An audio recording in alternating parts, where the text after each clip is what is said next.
Good evening and welcome to the Planning Board meeting for Wednesday, March 13th, 2024 at 1820 Courtroom, 26 Court Street, Plymouth, Massachusetts. Pursuant to Chapter 2 of the Acts of 2023, an act relative to extending certain COVID-19 measures adopted during the state of emergency signed into law on March 29th, 2023. This meeting will be conducted via remote and in-person participation.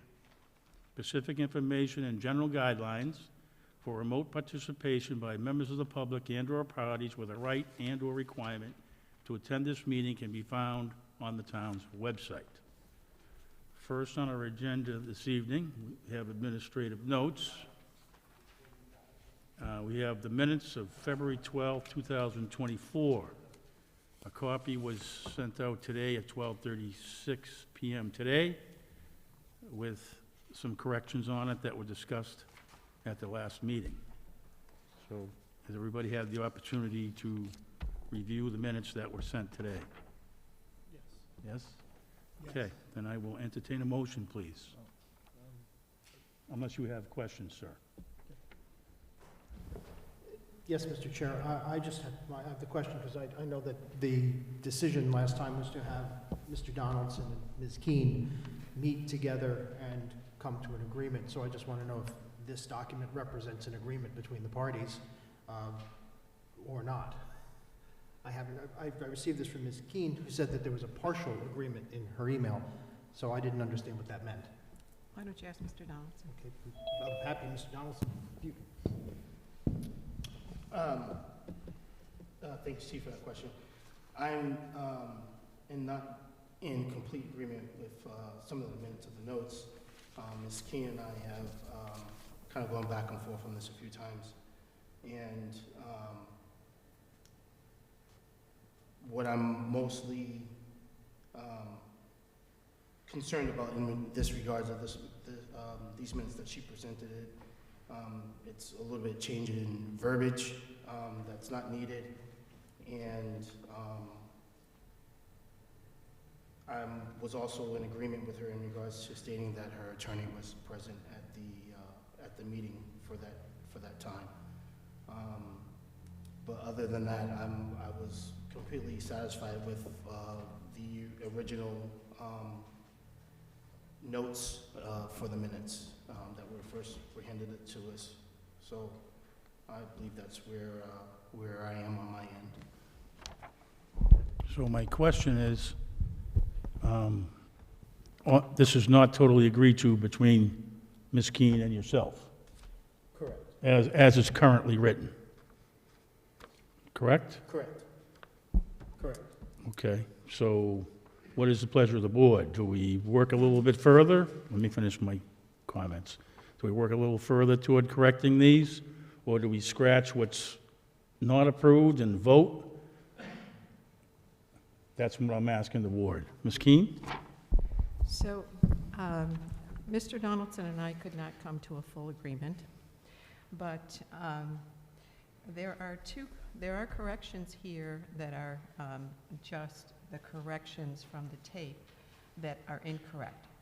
In the third paragraph, should be offended or shouldn't be offended was actually what was said, not should feel. The word topic was used instead of point. So those, I think, should be incorporated because those are just corrections.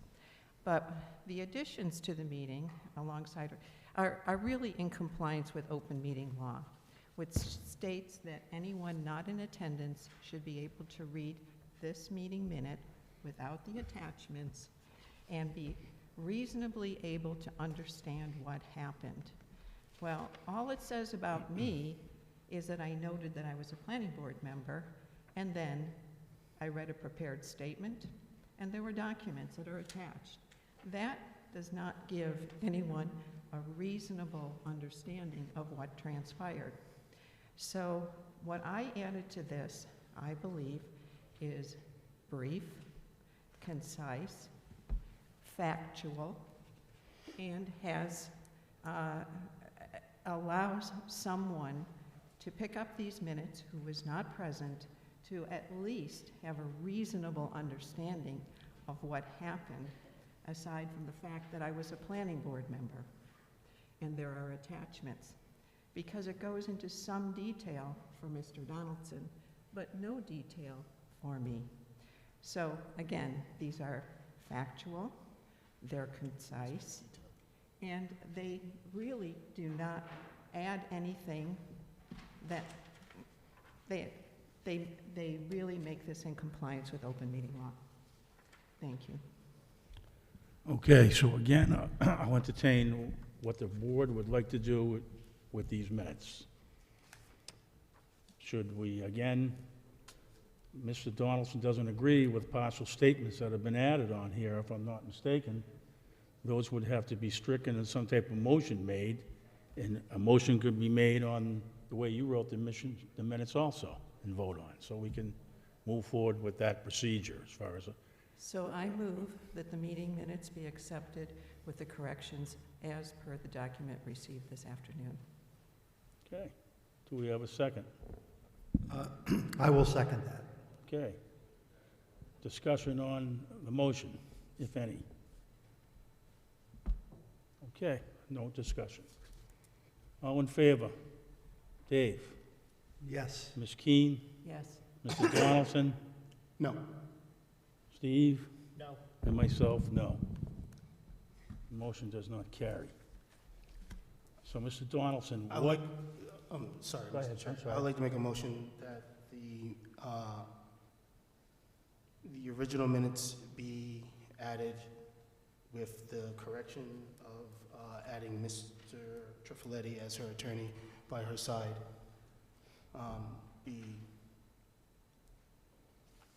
be added for the minutes. So the first highlighted section in red that says alongside her counsel, attorney Steve Trifoletti is what you would add. Yes, Okay. to the so- original minutes. And also, I'm sorry, and also the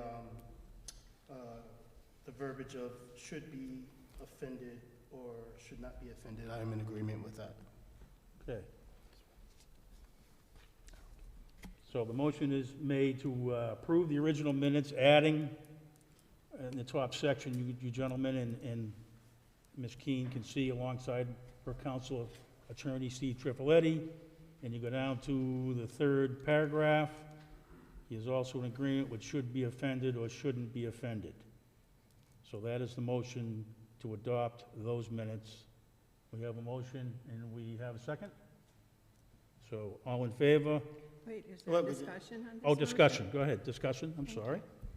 Well, I think another way to remedy this, so that you can not appear to be, let's say, biased throughout this proceeding, is that we could keep the top paragraph with the suggestions that Mr. Donaldson agrees with alongside my counsel, attorney Steve Trifoletti, and then keep it the same.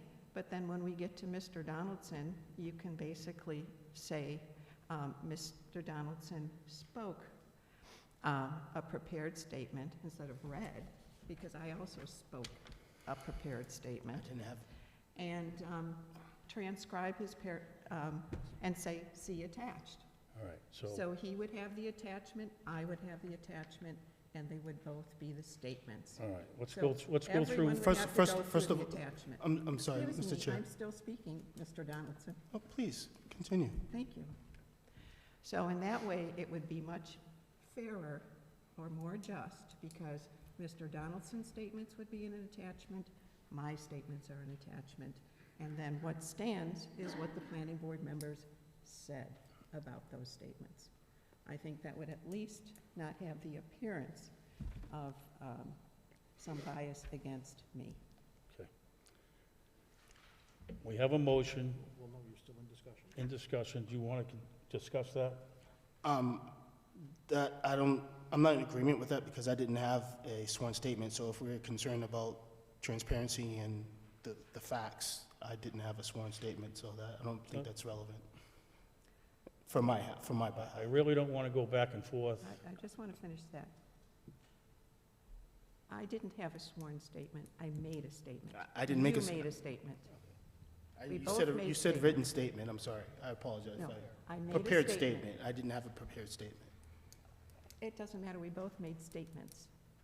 Mine were followed with affidavits, yours were not. But if yours is referred to as an attachment, it would be equal to mine referred to as an attachment. All right, so we have a motion made by Mr. Donaldson. Do you want to continue to discuss? No, I've said what I have to say, thank you. We have a motion on the table. Do we have a second? I want to confirm the second. I'll second it. Okay, we have a motion on the table, as I've stated previously, adding the two sections that Mr. Donaldson added. So now we will vote to approve the minutes as per Mr. Donaldson's request in the motion.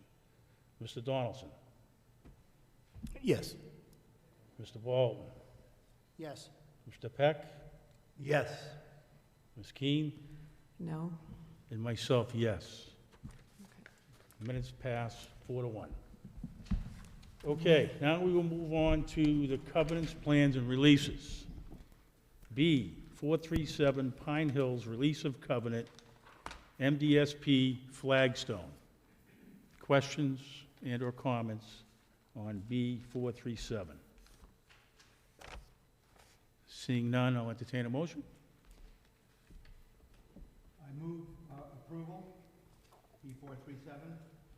Okay, Second? we have a second. As we're all present, raise your hand for aye. Unanimous. Thank you.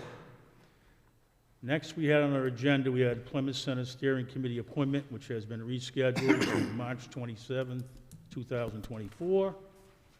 And next on our agenda, we had a Cedarville Village Master Plan update, which has also been continued to a future date, as Mr. Holm has sent a letter of resignation in from the Cedarville Steering Committee. So we're reorganizing and getting things in place at the Cedarville Steering Committee. Next on our agenda this evening, we have ZBA 4120, McGreco Incorporated, 3 Chilton Street and 5-7 Chilton Street. Special permit required per section 203-9.c to alter a pre-existing non-conforming use and structure to convert congregate housing use and apartment use to a 25-unit hotel per section 205-5 R-20SL and use table C7 and C20 to convert a pre-existing non-conforming use to another non-conforming use and per section 203-7.f.2 to waive required parking widths.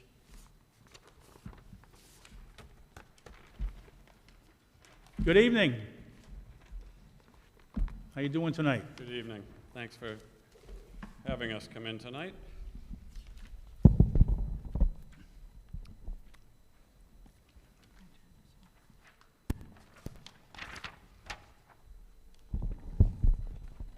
Okay, thank you.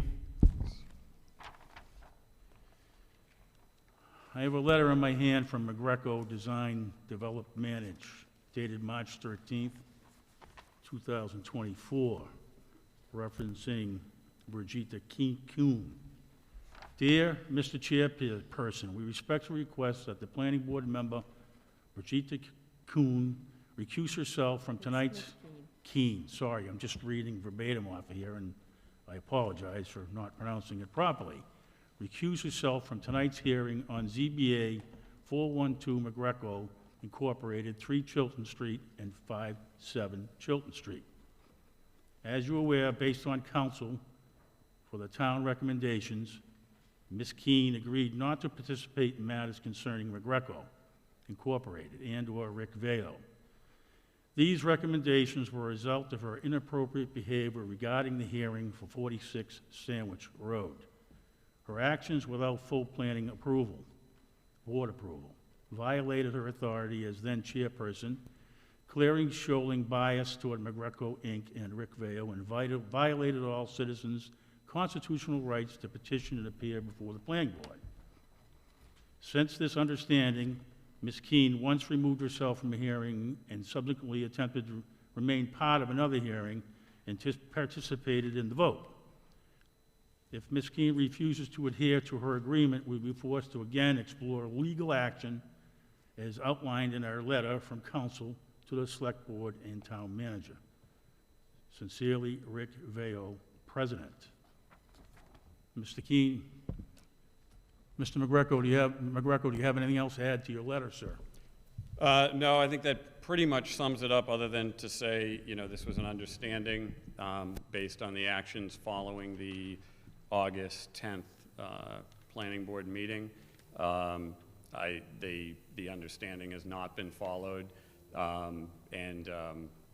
you know, we, I guess, don't plan to sit idly while it's not followed in the future. Okay, Ms. Keene? So, Mr. Veo, it was my understanding that that was for the Chiltonville subdivision only, and I thoroughly expect and will take my rightful position on this planning board So this evening. if in fact you believed that it was for the Chiltonville hearing, then I'm going to reference the vote on I the think that we Chiltonville hearing. should- Excuse I me, th- now I have the I microphone? think that we should Excuse take up me, legal now I matters have the in microphone? another venue. Again, excuse me, I have the microphone. Is he here Mr. to talk about So- legal matters or Sir? about this? How much time do you need quickly to respond? I'm just going to respond that you're saying you understood that you were supposed to recuse yourself from those hearings. You did not recuse yourself from the hearing, and you took part in the vote, violating the agreement, and that was not the agreement. The agreement was for all matters concerning Meg Ryko and Rick It's Vega. quite obvious, sir, that there is a disagreement between what you're stating and what Ms. Keene is stating. And I don't think this is the platform.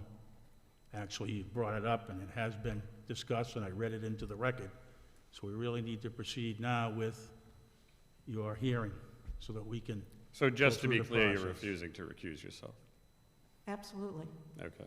So just to be clear, we would not be responding to questions that you ask, nor would we be agreeing to our end of the bargain, which was to not pursue legal actions against your actions that you did following the August 10th meeting. So anyway, so can we pull up the PowerPoint? We're all set.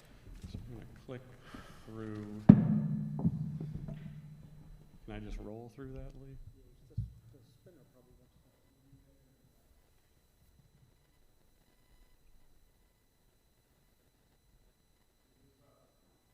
Yeah. So we're here tonight to talk about the properties located at 3 and 5-7 Chilton Street, which presently is a 3-family, which in this picture, it's the building on the far left, and 5-7 Chilton, and 3 Chilton is the larger building in the foreground, which was, or is a former rooming house, closed down about a year ago, and is presently empty.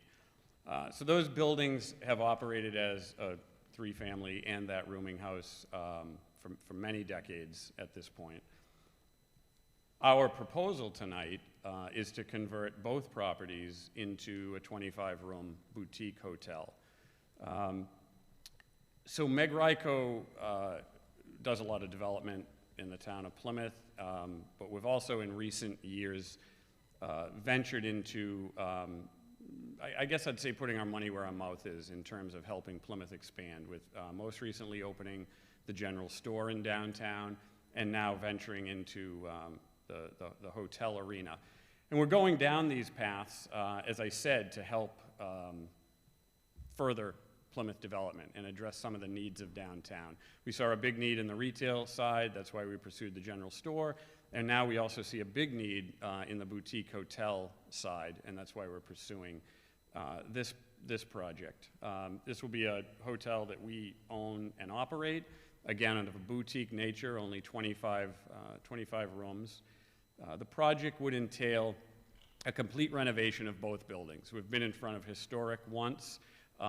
They did not have any objections to anything we were proposing. We'll go for the formal meeting on the 27th, which we would expect to have their full support at that meeting. They love the idea of the renovations. For those of you who are familiar with the street, the house diagonally across the street from this, we renovated about 6 or 7 years ago. We would be renovating these facades to the same standards. There will be, completely new siding, trim, many of the windows replaced on the front half of the building at least, new landscaping, site plan with, maximizing the parking on the lot. What else can we jump to? So some of the architecturals show the various angles of the property. There'll be a lot of cleanup of the property. There's a lot of erroneous balconies and porches, et cetera, that we'll be eliminating. Those detail that a little bit on both properties. The only expansion to the footprints on the building is this tower you see on the right-hand picture in the very rear. As I'm sure Mr. Peck will be interested in, there's also some floor plans to show some of the room sizes and configurations. All of them, again, designed as a boutique hotel, very well-appointed, nice rooms designed to bring people into downtown. Again, Meg Ryko would be running this hotel, managing this hotel through our facilities management team at 22.5 Whiting Street. We expect it to be what I would term as a very large success. We think there's a great need for it in downtown, and I think this is the perfect location for it. I can answer any questions on that first part of it, or we can get through the first phase of the proposal, which would be all of the engineering pieces as well as what's needed that we'll be asking for ZBA relief.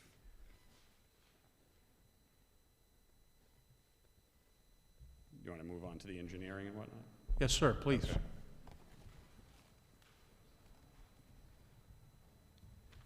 Good evening, Mark Flaherty.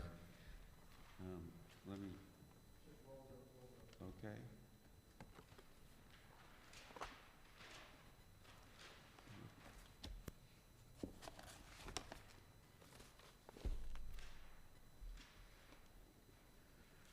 So this, we have an aerial photograph showing the location of this parcel. This is Court Street right through here. This is Chilton Street. Down through here is Water Street. So this is a 13,000 square foot total area for 3 Chilton and at 5 and 7 Chilton Street, just to give you a locus and anyone that's watching. So if I can get to the, it's a little messed up, isn't it, Lee? So on the existing conditions part of it, you can see this is number 3 Chilton, and this is 5 and 7 Chilton Street. This is the small parking area. There's a driveway leading to 3 or 4 parking spaces that are on shells as a parking area. Over at 5 and 7, there's a driveway leading to a 2-car garage. What we have is a series, a walkway that extends from, excuse me, from the studio in the back up to the main entrance going into 3 Chilton Street. Over here at number 5 and 7, there's a back door and a stoop in this area. So pretty much what we're going to do is develop this parking lot over here on the existing conditions and have another parking lot back where this garage is over here. So some of the items that I mentioned in the PowerPoint is that there was a 36-room congregate housing here. 3, 5, and 7 is a 3-unit apartment building. Total square footage, as I mentioned, 13,000 square feet in the R20 SL. And Chilton Street is, there's available on-street parking that is used. Mr. Veo lived across the street. He can attest to all the on-street parking. There's town water and town sewer available to this site. So if I can just find out where my slides are. The proposed project. convert the two buildings into a 25-room boutique hotel to supplement downtown hotel availability. The steering committee has approved the project, and as Rick indicated, the Historical Commission has informally approved the project. The fire department, we've met with them. They've satisfied with the emergency access to both buildings. Some signage, making sure that there's no parking at all to be on the access drive going into both sites. The project includes maximizing on-site parking. We've gone from maybe 6 spaces up to 14 spaces, maximizing the best we could, creating the necessary parking for this project. Just as an aside, the 36-room congregate housing in the 3 apartments would be essentially, there are 42 existing, well, from a standpoint, there is 42 spaces that would otherwise be created if it was a build-out of the 36 unit and the 3 apartments. We have drought-tolerant native landscaping that's on the site plan. We have pedestrian pathways from both parking areas. The buildings will be sprinkled. We have stormwater controls on the back at the rear of 5 and 7.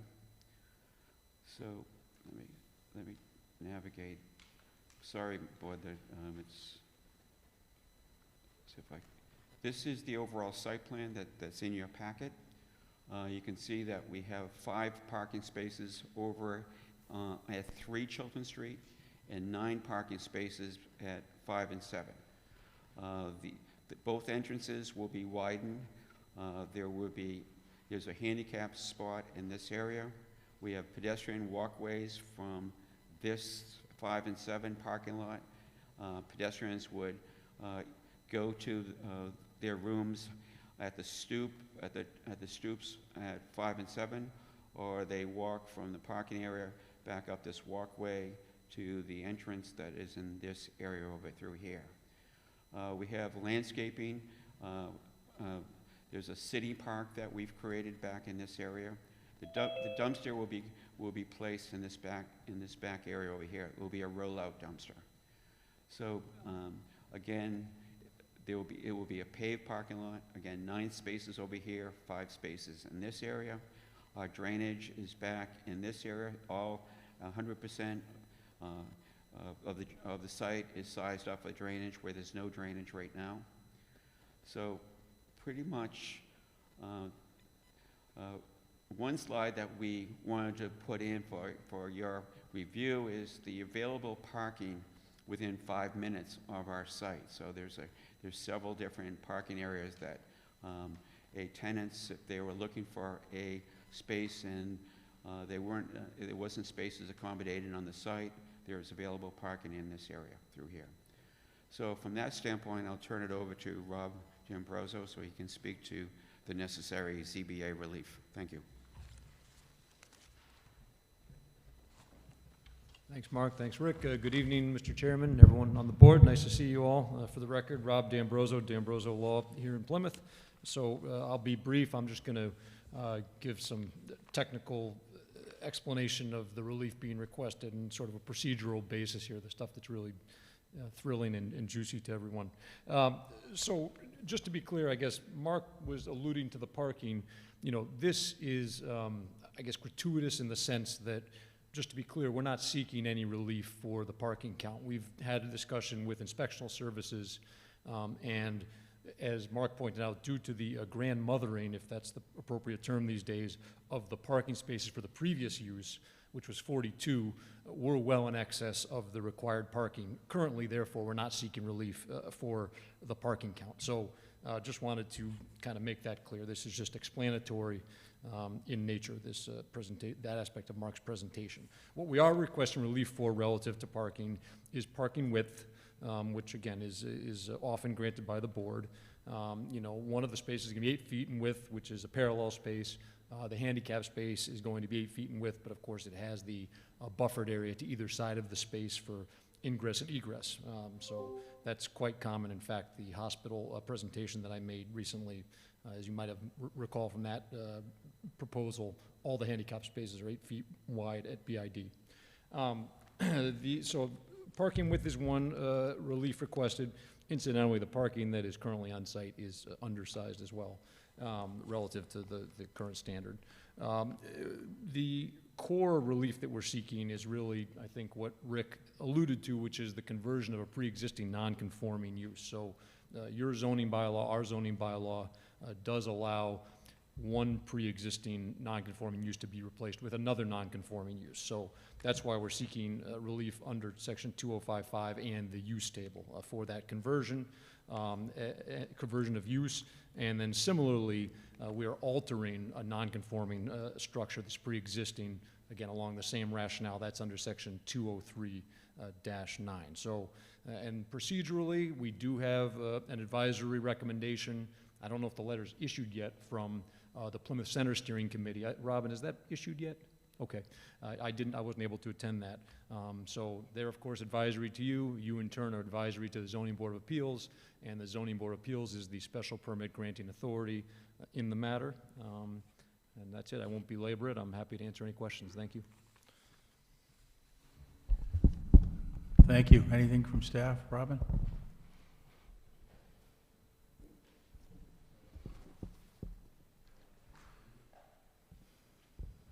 Thank you. I'll just review a few comments they already made. Just to start off, this property, 3 Chilton Street, back in 1989 and 1991 went through special permit processes. In 1989, the rooming house went through an addition to convert office space. It was on the 3rd floor, 2 more bedrooms. And then, so they have 36 bedrooms. And then in 1991, there was a 3-story addition that was proposed for an elevator, stairway, lobbies, and more office area. The petitioner did not pursue building permits, and that was not constructed. But the property has been through special permit processes in the past on the non-conforming uses that are existing now.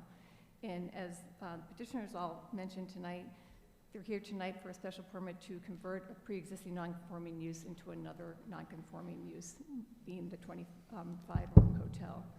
The current properties right now are 3-family, multifamily building and the rooming house, so they have a total of 43 bedrooms currently on site now, and that's where the Director of Inspectional Services had determined that 43 bedrooms now on site would be pre-existing, therefore the 14 parking spaces that they're proposing is sufficient, and that's why they did not have to go for a special permit for a waiver of number of parking spaces, based on what we've looked at in the past from that kind of a situation.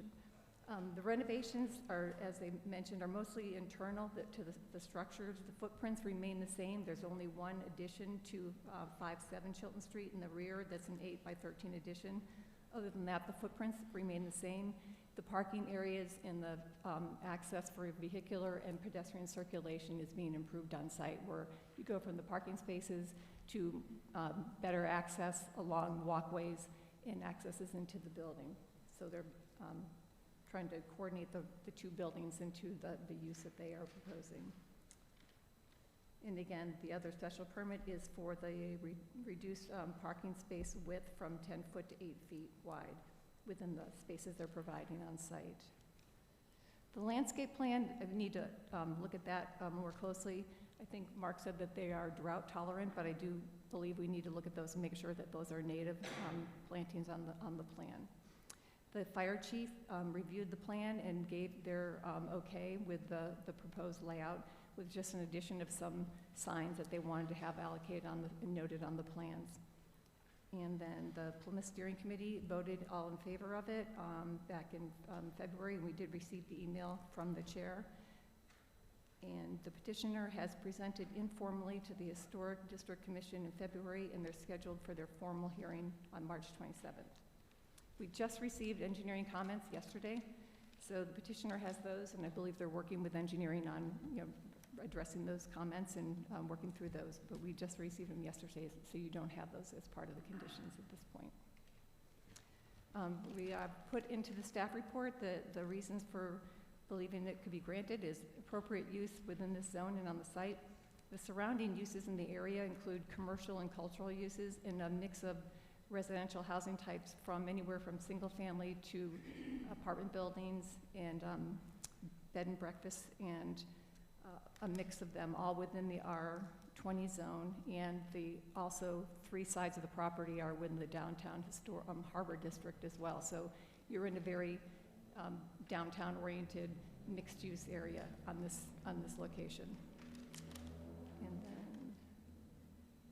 And again, the pre-existing non-conforming use can be converted to another pre-existing non-conforming use through granting of a special permit if the property is not substantially more detrimental to the neighborhood, and we don't believe it is in this case.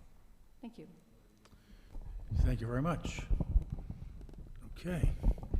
As we typically do, even though we are not the adjudicatory or special granting authority, we do allow questions and comments from residents or people that are in the audience and on Zoom.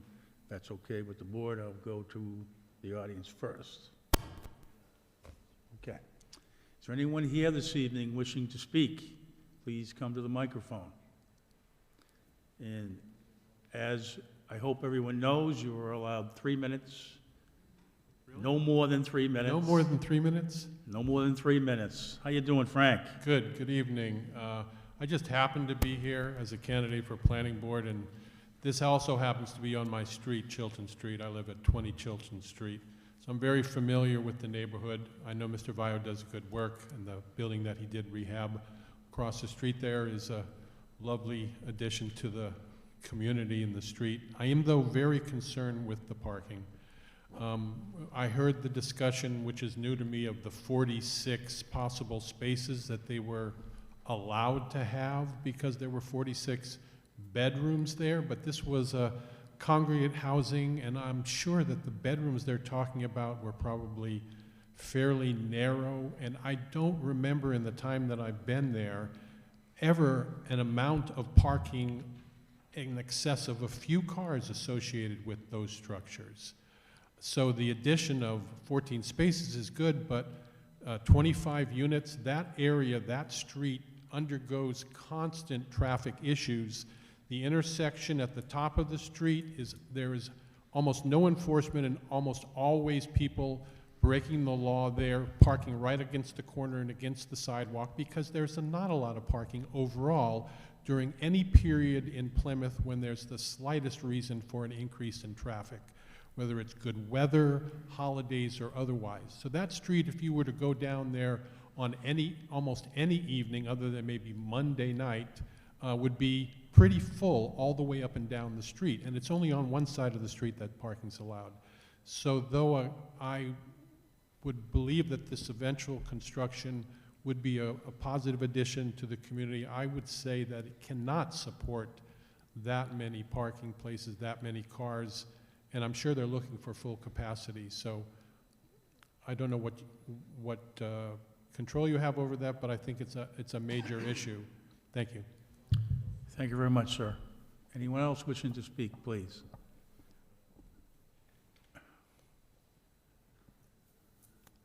Hi there and good evening. Watch that step. Yeah, definitely. The slope there. I'm Donna Curtin. I'm the executive director of Pilgrim Hall Museum, which is right across the street from the proposed project. And it's a wonderful project. We've watched with thanks and admiration for the work that Meg Ryko has done in the downtown. They do great work. They work with wonderful people. Rick Feo does a good job. The quality is high. So we are very excited about this project. It's definitely going to be an improvement to the neighborhood. But we do have some concerns about the parking and the traffic and the congestion on Chilton Street. And partly because we do have a parking lot directly across, we do anticipate that that's going to be the place where people go as opposed to those other wonderful locations that have been identified nearby. And we do have some concerns with that. We've been trying to, we have 2 apartment buildings, we have 6 tenants. Access to those spaces is something we've worked really hard over the last few years to try to get better management of. It's difficult for us.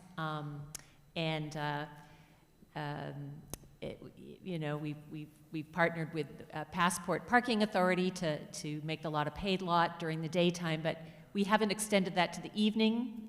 Maybe that's a solution that we'll look at so that we can just control people parking there just completely willy-nilly, which can create some problems. So we do have concerns about that aspect of it. It does sound like that isn't anything that this board can really speak to if it's all stamped and signed and all approved before your deliberations. I don't know how that kind of thing happens, but if that's the case, I don't suppose there's much that anyone can do about it, but I think you should be aware that people in the neighborhood are concerned about that, and getting in and out of the Chilton Street and at Court Street is lethal. And if that isn't better monitored, or if the town isn't willing to sacrifice a parking spot on either of the corners, because when you pull out there and you try to go left or right, you have absolutely no line of vision as to the traffic coming down Court Street. So I see that as a potential area for accidents, and I'd ask you to keep your eye on that. Otherwise, we are looking forward to this project very much. Thank you. Thank you very much. Anyone else wishing to speak? Yes. Yes, sir. Please come to the microphone. Still 3 minutes? Starting from 1 second. Are you ready? I'm ready. I just need a little higher mic. I really don't go perfectly to the 3. I won't, Mr. Chairman. Thank you. Go I ahead, appreciate sir. the opportunity to speak. So, my name is Joseph Cipolo. My wife and I actually also live on Chilton Street, directly adjacent to the museum in the house that was redone by Meg Rako. So I think we're uniquely qualified. I understand the concerns, but aside from the fact that I think we can all agree that the level of quality Meg Rako's brought to Plymouth excites us about what they'll do with this project, I hear and I empathize with what we're saying about parking. However, 2 things come to mind. One, when there's an issue on Chilton Street at the top of the street, that's from people parking illegally next to the Vela Juice Bar. I don't think people performing an illegal parking act should be used to penalize Meg Rako from performing a project on that street. Second, the museum is a wonderful place to park. However, I can tell you from firsthand experience and living right next door that unfortunately for a wonderful building, what it is used for now on weekends is spillover from bars, spillover from events downtown, after parties that flood our street with cigarette butts and nips. I've had to break up a fight in that parking lot before. My children have been kept awake by after parties that extend into that parking lot on the weekends. And what I would love to see is for that area to be used by the level of tourists I'm sure a boutique hotel like this that we do not yet offer in town and should would bring. Because I think it would actually solve a problem, right? And use that parking for something that we can all agree would cure some of the ills that take place on that street. So we're looking forward to it, very, very much so. And it affects us, you know, almost more, probably more than anybody else in town, as we're right next door. Thank you. Great. Thank you very much. You're welcome. Anyone else wishing to come to the microphone and speak here this evening? Seeing no one, is there anybody on Zoom? Yes, Pat. Hi, Pat. How are you this evening? Well, thank you, Mr. Grandy. My question is, what's going to happen to the tenants or the residents in those buildings now? Will they be misplaced? Will there be housing for them? Pat, could you continue with any other questions you have before any questions are That's answered, it. please? Is that the only question That's you all have? I had. Okay. Yes, thank you. What happens to the tenants? Okay. Anyone else on Zoom? Okay.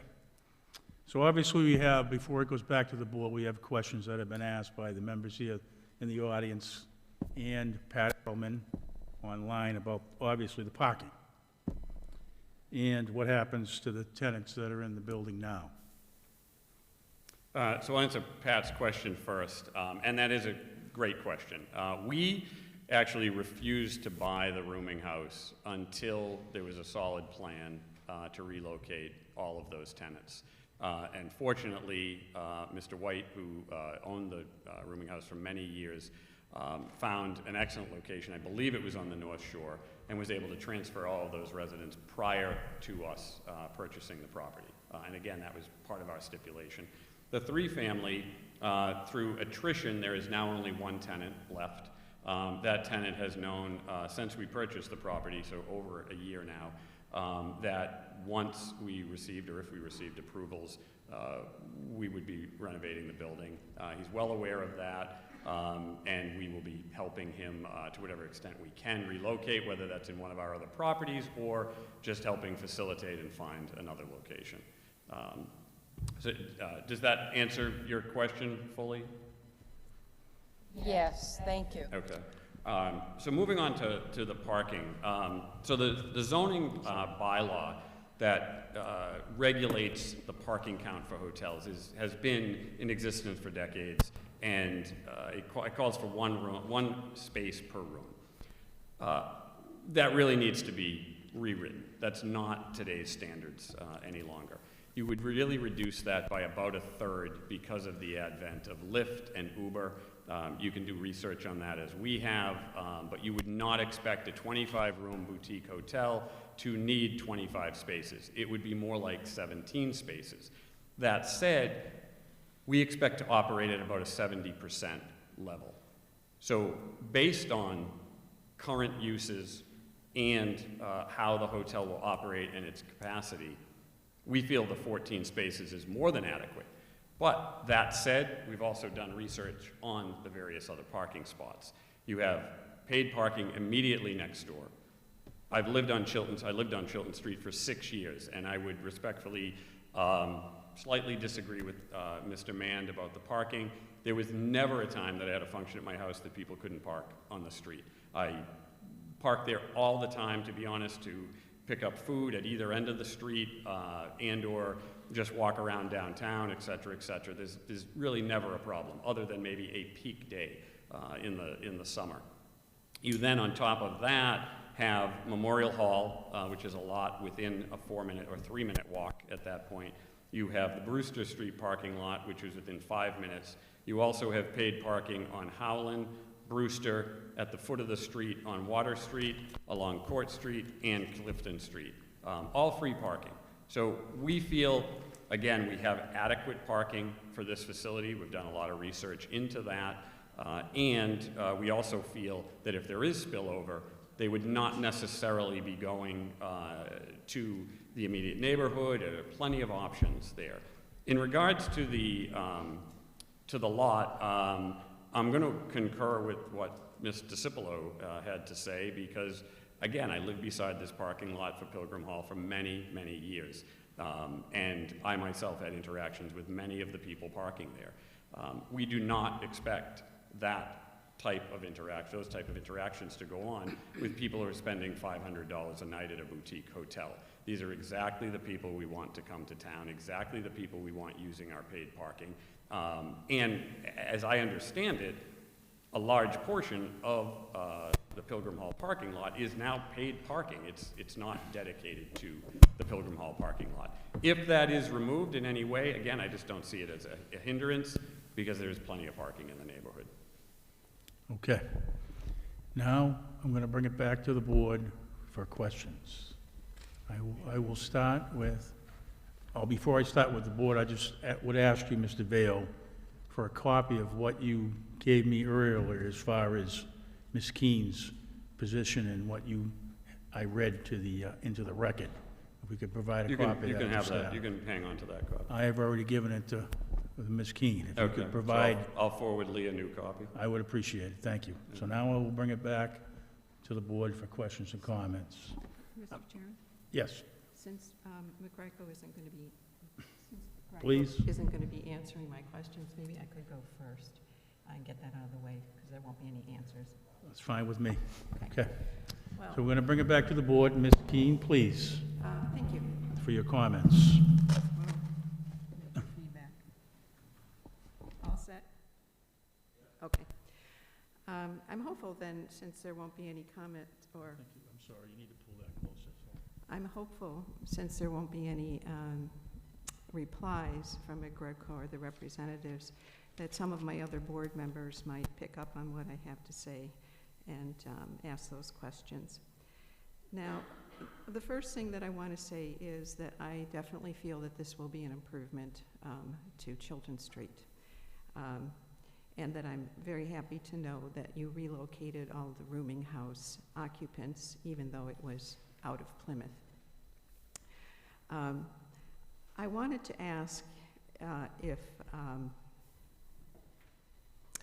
we could have from council, Mr. D'Ambrosio, an explanation if there's any difference between a hotel license and a license for a short-term rental. And if this boutique hotel will be advertised on the short-term rental sites such as VRBO and Airbnb. In other words, will it be operated like a short-term rental such as Airbnb, or will it be operated like a hotel? I'd just like some clarification on that. I'd like some clarification as to whether or not McGreico will be seeking a victualler's license to serve any food on the premises. I'd also like to know whether or not solar panels will be added to the roof. And I also find it very problematic that this board has no access to engineering comments before we are asked to vote on a project. Engineering comments are part of the work that we do and respond to, and I think they're not only informative, but they're actually necessary for us to be able to do our job effectively. And the only other thing that I want to say is that while a yearly average of occupancy might be 70%, 80% is the statistic that you find online for occupancy in this area, and in the summer closer to 100%. Thank you, Mr. Chairman. You are very welcome. Thank you. Mr. Peck. I've got a series of questions. First to Rick for operational. One is staff parking. We've talked about the bedrooms and therefore the parking that goes with the bedrooms, but what about staff? So staff, as the same as with, when you have restaurant parking or retail parking, it's included in the count that's given. There is no permanent staff other than a potential manager during the day that would be there. Cleaning staff would be in and out. And again, it's included in the zoning bylaw when they require one space per room. That covers staff included in that. So the staff would either be parking in the lot and or using local parking. Because what I'm thinking is using 80% of 25, I could see a requirement of 20, but then from a practical point of view, another 1 or 2 for potential staff. So I could see a calculated need of 20 to 22 spaces to support the 25. But that's just sort of an early statement. Second thing is, do you have the drawing show of requiring temporary easements from the adjoining properties to do the work? Do you have those easements yet? We have verbal confirmation, actually written confirmation that they will be provided. Okay, and I've got a legal question or two. In the chart of allowable uses in small lot space, a hotel is prohibited, not special permit, but prohibited. So how does this request you're putting forth fits within the chart saying not an allowed use? Do you want me to take them as they come, Mr. Chairman? Yes, please. Yes, please answer the question. Yeah, it's a good question, and I think I'm positioned to respond to it. So, yeah, the reason that we're here for pre-existing non-conforming special permit is for that very reason, Mr. Peck. If it were an allowed use or a special permit use, we'd simply be seeking a use under the use table that either says special permit, in which case we could go to the ZBA typically, or obviously allowed use would be within the building department's discretion subject to site plan review. So that's the very reason that we're here, is because that type of use is prohibited in the R20 SL. And then that leads up to the second question. In our bylaw, E, 2039E, the loss of protected status if it's been 2 years. Just confirm why, when COVID happened, we don't know what the occupancy was. When did the use of this, has this use of the space been less than 2 years so that the use is protected? as Yeah, well, non-conforming. I can tell you that the three-family is the disallowed use, the multifamily use, and in fact, there's still someone there today. So that use is ongoing. And regardless, I guess if you wanted to back it up, the property changed ownership less than 2 years ago, roughly, I think, 18 months ago. And right up until that closing time, there was full occupancy, more or less, of the two pre-existing uses. Okay, so we have not, exceeded the 2-year limit where it's lost its non-conforming use. That's correct. I can, if you give me a moment, I can give you the date that the transaction, because Mr. Flaherty filed the special permit application. Yeah, so the quitclaim deed was August 4th, 2022, for the change of ownership from Mr. White and Mrs. White. So the building commissioner also determines that if you're actively pursuing permits or actively marketing the property, that you haven't extinguished that use. So there's a fairly broad definition. So even like Bart's, although that one's probably a harder one to argue now, that as long as they were actively trying to sell the property, that they haven't abandoned the use altogether. And I think there's some case law for that too. So again, I think there's a fairly liberal review. It's not simply occupancy, it's attempting to get permits or actively marketing for resale too.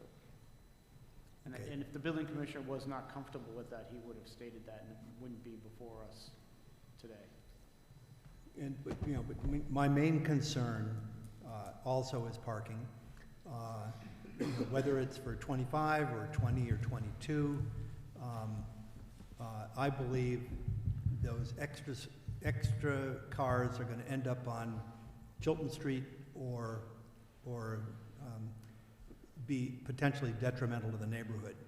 So I also looked in the bylaw, which says that if an applicant can procure, own, or have long-term agreements with parking spaces within 400 feet of the property, that would meet the parking requirement.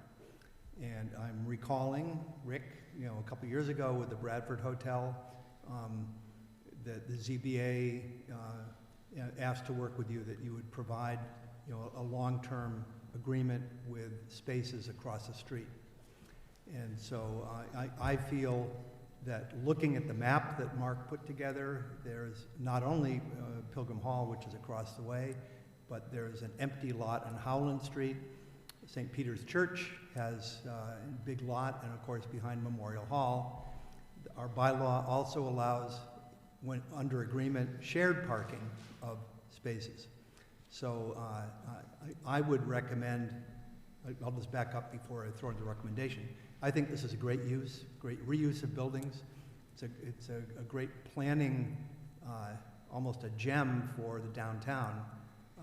But I do think you need to have a more formal, rather than letting people fend for themselves on street parking. I think you need to arrange a long-term, either own or a long-term agreement for parking spaces you control or can share with documented sharing. So that's, my main concern is about parking. So, Mr. Veo, I think there's going to be a lot of questions on parking. yeah, can I address that comment? Yes, you already answered questions on the parking. If we go to the other suggestions and questions that David would ask, I would appreciate it. And the other thing, just to sort of respectfully disagree, the boutique users of this hotel will be driving here. Yes, they may use Lyft and Uber to travel around Plymouth where they don't walk to, but that argument about a lesser demand on parking doesn't convince me, I guess.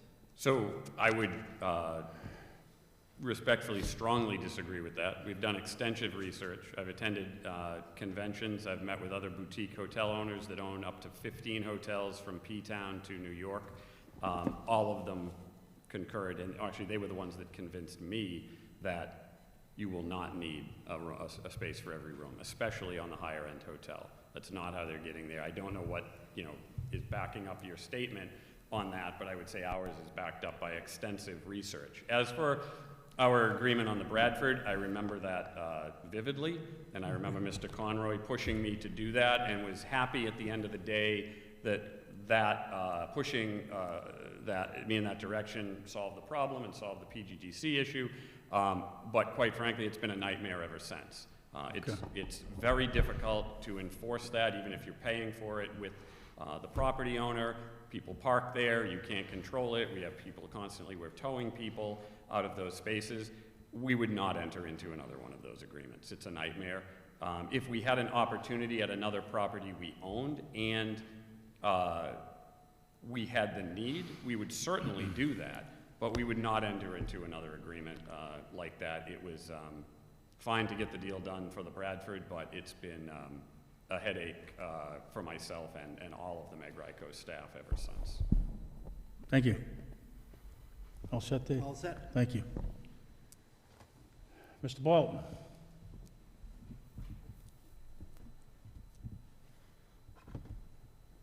Thank you, Mr. Chair. So, Mr. Peck's not the only one who likes to look at plans and floor plans. I looked at your floor plans. They look very nice. I noticed there's a very large kitchen in the basement.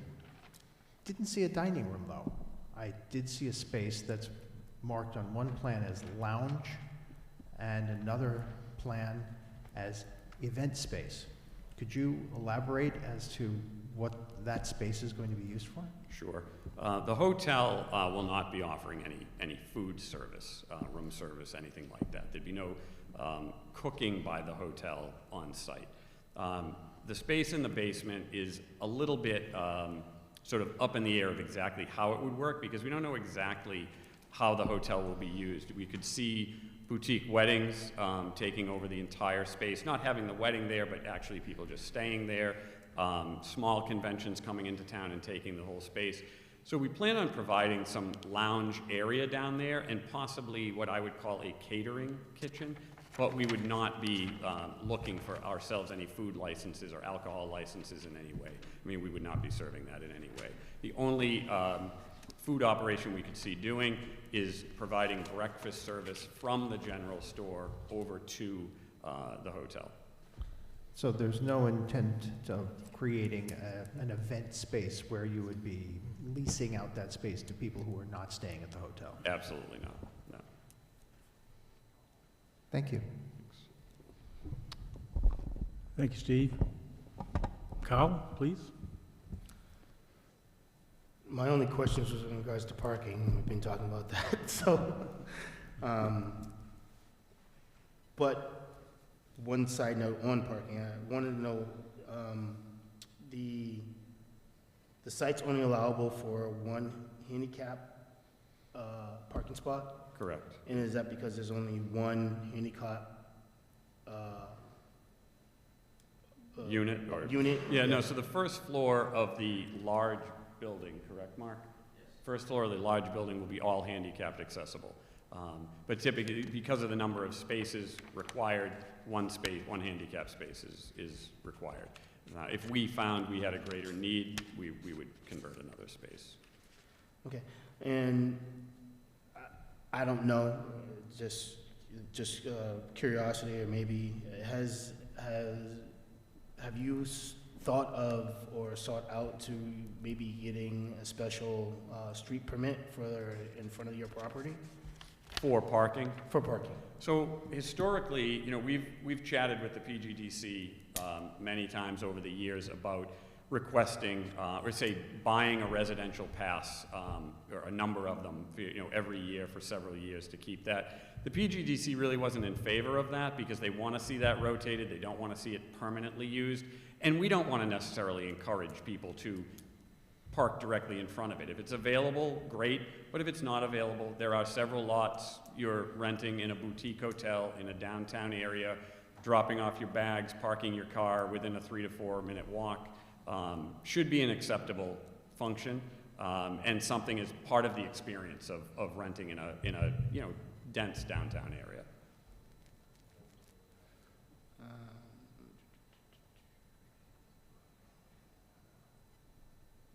I believe that's all I have. Thank you. Just as an aside on the parking, you know, and I hear everyone's concerns. We looked at this, you know, for a long time, we looked at it from research on what we will need and also from impact on the neighborhood. Again, I've lived on that street, I've experienced the neighborhood. It's not in our best interest to propose something that isn't adequate for the tenants we'll have, because they'll come once, and we can't survive on that. We need these people coming back. We don't want one-time tourists. We want people using this on a regular basis, whether they're visiting Plymouth or whether they're coming here for business or they're hosting some sort of a wedding or shower or whatever the case may be. So it is in our best interest to make sure, and if we really firmly believed those extra parking spaces were needed, we would be fighting for some way to secure them, but we're pretty confident our data and research is correct. Set? Okay. All right. I have a couple of comments and questions. Usually Dave picks this up, but he didn't bring it up. Snow storage, even though we don't really have any snow over the last 2 years. Where is the snow storage on the site? Yeah, David and I talked about this briefly at the steering committee meeting where he was representing the planning board. And as with many of our other downtown locations, the Armory, the Registry, even the Mount Pleasant School on Whiting Street, we're forced to remove most of the snow. If you have an insignificant amount of snow, it can be pushed to the edges. There's in many cases like 3-foot buffers around the edges. Once you get beyond that small amounts of snow, we're removing it. Our snow contractor that we use, Megan operates what, like 9? Lee, can we put that site plan up on the board, please? So they operate about, does he have to switch over? About 90% of our properties, we use the same contractor, and typically what they'll do in all the downtown locations is they would not come with a plow, they would be coming with a Bobcat and a small truck. They do that at the Armory, they've done that in the Registry in the past, we do that at the Mount Pleasant School, and we do that at Bradford. So you're talking about snow removal? Correct, that's how we plow. That's how we So plow. that's what you are intending to do? Correct. You Now, know, there are areas, small areas that we can push the snow to along the edges, but it builds up very quickly in any of the downtown locations. Okay. Next question on, you're looking for relief strictly on the width of the parking spots? Correct. Is that correct? Correct. So the number count you have meets all the requirements within the zoning bylaw for the 14 units? Am I correct on that? Does it meet the requirements, the spaces that you currently have for this hotel? Yeah, I'll take that one if it's okay, Mr. Chairman. So it's a bit complicated how you get there. I just had it open. So I can email it or you can look at it after the hearing. I don't want to do it on the fly, but section 2037J of the zoning bylaw, I think, is what the building inspector relied upon when he reached the conclusion that we didn't need relief for the parking count. That says that off-street parking spaces are required to be fully constructed sufficient for an entire building or structure at the time of its erection or first use, or at the time of an increase in the occupancy capacity over what was or would have been required by the original building or use as provided in Table 3, and then you've got a table. So effectively, the way that, and the words are confusing. I've had to actually have Lee coach me on this in the past, if I'm being honest, but you know, the way it works is you look at what the use was, the pre-existing non-conforming use, and you see how many spaces that use required. So in this case, I think we had 42 bedrooms, 36 in the boarding house and maybe it was 39. It worked out to 39 or 42 units. I've got my 42 spaces is what would have been required. So then we say, okay, how many parking spaces do we need with the new use? And as pointed out, is 25. So effectively, what was there on site was well in excess of what we need for the new use because we're coming down. So really, I can do the math, but I think we probably could get away with like 5 parking spaces or something like that. As Rick pointed out, and I thought that was a good point that I probably should have made, you know, he's going up to 14 because he thinks that's what it takes to have a good product. But truly, the actual calculation is probably quite a bit less, and I should hammer that out for the ZBA in case they have the same question. Okay, so next question. No, I'm still asking questions. Are you working with the shuttles from downtown, waterfront, airport, anybody that you're going to work with as far as delivering people to this location. Absolutely. I mean, GATRA goes by on both ends of the street. We'll also be talking with the ride, is that C Plymouth, right? Ride circuits. We'll be, aggressively pursuing them as a stop on Chilton Street at the hotel. And they go all the way to Long Pond Road, yeah.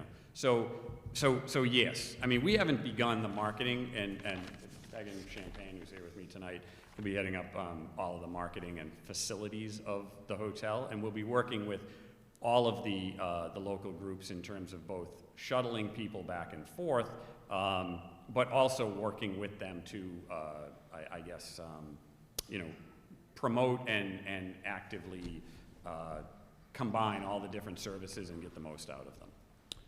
Okay, next question, and it was brought up, but I'm going to ask it. Do you anticipate short-term rentals, Airbnb, or is this strictly going to be hotel use short-term? I guess I'd have to hear the distinction to be able to. I mean, I would see most hotel rooms are offered on all of the various sites, and there's no real distinction between the two. So I could see it being marketed under both headings. Okay, so that answers my question. On the width, so every space on that site, except for one, is 9 foot wide? Right, so the only time we ask for an 8-foot, and it's really a standard ask, is on a parallel spot. Yeah. It's number 84. Yeah, I don't need to go over it. It's, Yeah. Yeah. Oh, I didn't think we had it on. Trying to see around there. Yeah, I get it now. So eight is a parallel space that's 8 foot wide, and the handicap space is 8 foot wide, but you have the stalls. Both of that is normal practice. Oh, the handicap space 8 foot wide plus the unloading zone. Correct. Right? Correct. Yeah. Correct.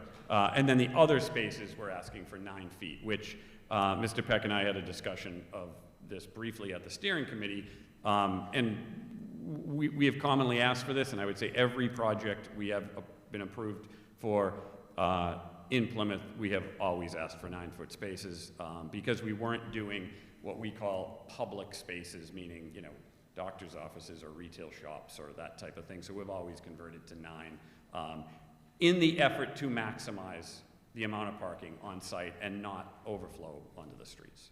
Okay, now, could you use the mouse and point for me where the dumpster is going to be? I know it was brought up. So, Mark, am I correct? Right, the dumpster goes right here, and it is a rollout dumpster. So it's not one that a truck has to come in and face it. That's So what is we is do. that in an enclosure? It's in an enclosure. Dumpster enclosure? Absolutely, yep. Solid wall, vinyl fence type enclosure. And a rollout so the truck can pull straight in, roll it out, and then back out. Okay. My question next goes to, I know is going to go to staff and engineering. We say we don't have the full report back from engineering? So I can comment on that. We have their comments back. We just got them back yesterday. We have gone through all the comments. We feel there will be some discussion on many of them. We're setting up a meeting now with them, but we feel we will be able to satisfy all of the comments either through doing what they've asked or pointing out the reasons that we would not agree and we would need to adjust the parameters of that. But we don't see anything on there that, and certainly Lee could comment on this, but we don't see anything on there that would become, prohibitive. And may I ask, how many comments does engineering have total? I don't, do you have it? Well, let's see, they break it up into sections, so you're asking me to do some arithmetic here. So let's see, we've got 19 general comments. Again, a lot of those are kind of boilerplate, or some of them are. We've got 7 drainage comments and 12 water and sewer comments. And again, as you might imagine, some of those are simple, Came in yesterday, okay. Yep, plan notations and the like. Yeah. And again, I guess. 9, okay, I got them in front of me now. Yeah, and I think it's worth mentioning, the application was filed gosh, back in January, so, you know, it's not for lack of desire to address them that we're here I know. with the I'm open looking at comments. the you total know. number of 19. So there's 19 general comments, and drainage comments of 7, water and sewer has 12. So you anticipate having no issues answering all of these questions and meeting all the requirements that they're asking for, correct? Correct. Many of them are just boilerplate statements that they make, you know, in every case. But we've already drafted some responses. We plan on meeting with them hopefully this week and plan on having them all resolved before we hit the ZBA. And as always, as we've said to the planning board in the past, as we've said to the ZBA, we always assume that any approval or recommendation is based on us satisfying engineering. Okay. David, you had another question, sir? Yes, just looking at 2037J, besides the width of the space, that paragraph also requires, you know, the aisle. And both aisle spaces are less than required.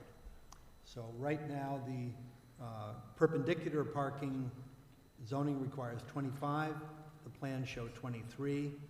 The angled parking requires 20 feet in our zoning, and what the plans show is 15.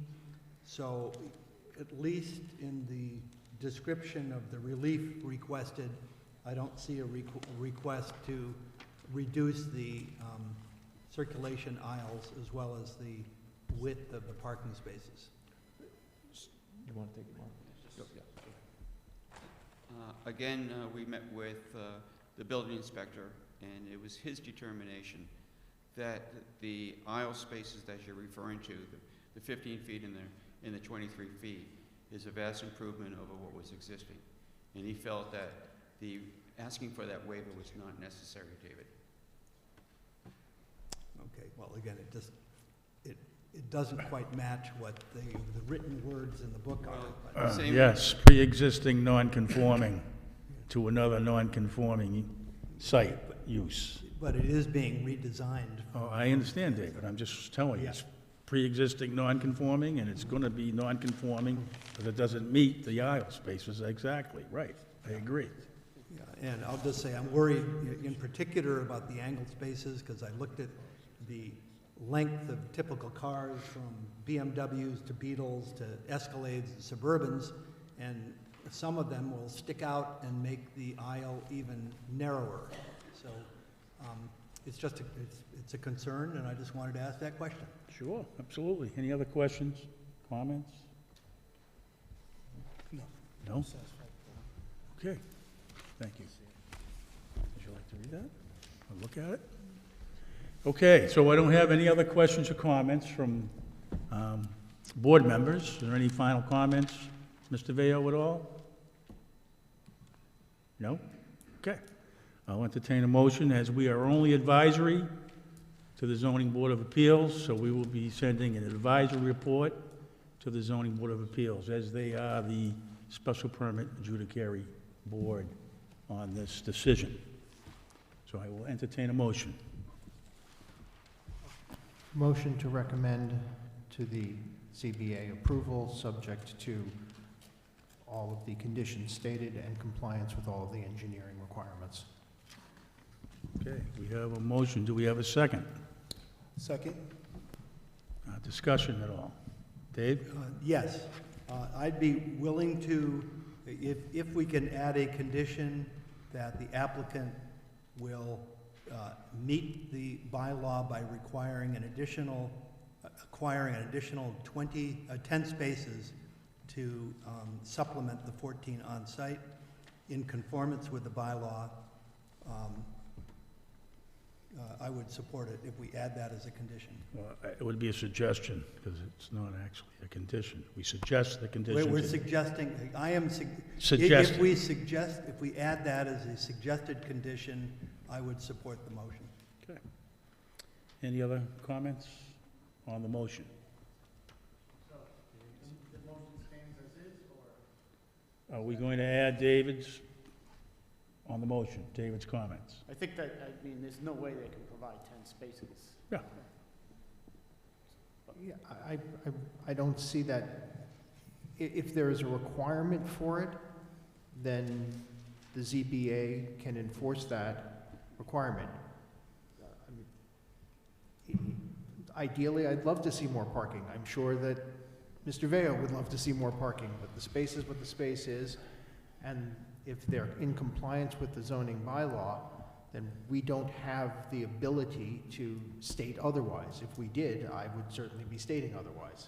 So I don't know, other than to make a statement to say that we suggest that they continue to look for other parking alternatives, I don't see a basis. Is that something that you would like, Mr. Peck? Can we suggest that they look for other parking alternatives when we send the advisory report to the Zoning Board of Appeals? Yes. I would add that, then, that the planning board suggests that further parking be explored. You know, consistent with bylaw. The options are outlined in the bylaw. That they explore it consistent with our bylaws. Okay. We have a motion, we have a second, we've had discussion. I will ask for a voice vote on this one, individual vote. David? Yes, with that Ms. Keen? added condition. Abstain. Yes. Steve? Yes. And myself, yes. Thank you. Good luck with the Zoning Board of Appeals, and thank you very much for your presentation this Keep a evening. good thought. Thank you. Do we have, let me see, we do have other business. We have the grandfathering discussion we had at the end of our last meeting. So do we have anything further on that, on the grandfathering clause that was brought up at the last meeting? Yes, Ms. Keen, please. So, let's see if I can, get this thing to work.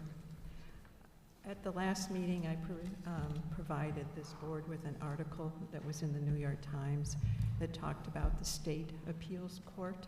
Since the term grandfathering, and you don't have to use grandmothering, Mr. D'Ambrosio, former precedent would do. But the term is well known as a racist term. It's in all the dictionaries as a racist term. The history of the racist term is provided in the article, but you can do more research on your own. And I think it is in the best interest of this board, particularly considering recent events, to refrain from using terms that are known as racist terms, particularly since the appeals court in the state has made it clear that it is a racist term. Thank you. Okay. Any other comments? Yes. I'd like to thank Ms. Keen for bringing this issue up, because it is an important one. As an attorney, we often use legal terms that have been around for long periods of time, not necessarily knowing their origin. This was one that obviously has been used quite a bit, and I was not familiar with its origin in itself. So I was curious as to what the state's approach was to this. So I did do some additional research, just related to items that would apply to this particular board, so to land use, planning, housing, etc. I found references to grandfather, grandfathering, or grandfathered in the Mass General Laws, the Code of Massachusetts Regulations, the State Building Code, the planning regulations, and at least a dozen appellate decisions. So we're not the only ones who are behind the times on this one. So with that said, that certainly doesn't mean we shouldn't be looking forward and trying to do the right thing. So I certainly would suggest that this board adopt as a policy or practice the determination that we not use the statement in any of our written documents or decisions, and that, of course, the board make any and all efforts it can in its language to refrain from using this term. And I would welcome the suggestion as to alternative terms that would be better used so that we can try and be consistent. Thank you. Any other comments? So I think that's the policy we should probably be following, Mr. Hartman. Members, yes? Yes. Do we need to make a motion or anything along those lines? So I just have one other comment. In the article that I had given you, there was verbiage that has been accepted by the appeals court in the state that can be used instead of the grandfathering term. Previously approved, Yeah, along those it's lines. correct. Yep. It's right there in the article. You don't have to look much further. Yep. Thank you. Okay. Any other business? We're pleased to announce that we finally got the approval of the housing production plan today from the state. So our housing production plan, they had asked for a couple of tweaks. We made those tweaks, and we just got official notice today that it's approved. Congratulations. Okay, I'm also, now, all set? Anything else? I am in receipt of an invitation. Dave? Yes?